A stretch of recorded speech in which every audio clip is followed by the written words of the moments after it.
Morning guys, kumusta kayong lahat? Maaga kami lumabas, alas 5. Isang pasahero pa lang kami, mag alas 7 na.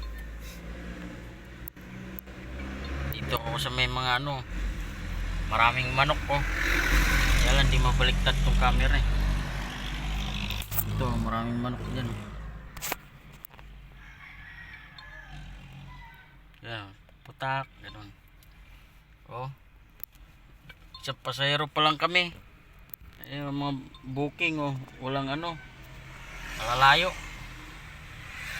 Ay hindi malayo. Yung ang tawag dito, yung pick upan ng malayo.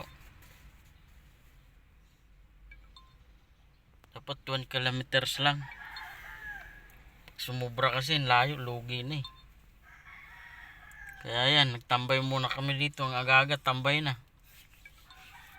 Ay naku Diyos ko, huwag mo naman kaming pabayaan na marabigyan ng pasahero. Yun lang guys, thank you.